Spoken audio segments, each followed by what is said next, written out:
1ஆம் தேதி முதல் மதுபானங்களின் விலை உயர்த்தப்படுவதாக டாஸ்மாக் நிர்வாகம் அறிவிப்பு வெளியிட்டிருக்கிறது. அண்மை செய்தியாக பார்த்து வருகிறோம். பிப்ரவரி 1ஆம் தேதி முதல் இனி மதுபானங்களின் விலை உயர்த்தப்படும் என்று டாஸ்மாக் நிர்வாகம் அறிவித்திருக்கிறது. கூடுதல் விவரங்களுடன் செய்தியாளர் யாழினி இணைப்பில் இருக்கிறார். யாழினி, விவரங்கள். பிப்ரவரி 1ஆம் தேதி முதல் மதுபானங்களின் விலை உயரும் என டாஸ்மாக் நிர்வாகம் தற்போது தெரிவித்திருக்கிறது. மதுபானங்களின் மீதான கலால் வரி உயர்த்தப்பட்டதின் அடிப்படையில் மதுபானங்களின் விலை உயர்வதற்காக பிப்ரவரி 1ஆம் தேதியிலிருந்து அமலுக்கு வருகிறது என தெரிவிக்கப்பட்டிருக்கிறது.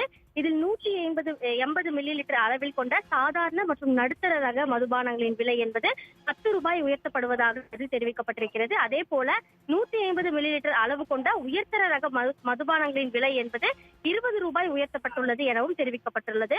மேலும் 650 மில்லி அளவு கொண்ட பீர் வகைகளின் விலை என்பதும் 10 ரூபாய் உயர்த்தப்பட்டுள்ளதாக அந்த டாஸ்மாக் நிர்வாகம் என்பது தெரிவித்திருக்கிறது. அதே போல விலை உயர்வின் அடிப்படையில் 375 millilitre, 750 millilitre, 1000 millilitre கொள்ளளவுகளில் விற்கப்படும் மதுபான ரகங்கள் மற்றும் 325 மில்லி லிட்டர், 500 மில்லி லிட்டர் கொள்ளளவுகளில் விற்கப்படும் பீர் வகைகளும் அந்தந்த ரகத்துக்கேற்ற மற்றும் கொள்ளளவுக்கு ஏற்ற அளவு விலை உயர்த்தப்பட்டு விற்கப்படும் எனவும் டாஸ்மாக் நிர்வாகம் தற்போது தெரிவித்திருக்கிறது. இந்த விலை உயர்வு என்பது பிப்ரவரி 1ஆம் தேதியிலிருந்து அமலுக்கு வரும் எனவும் டாஸ்மாக் நிர்வாகம் தற்போது அறிவிப்பினை வெளியிட்டிருக்கிறது.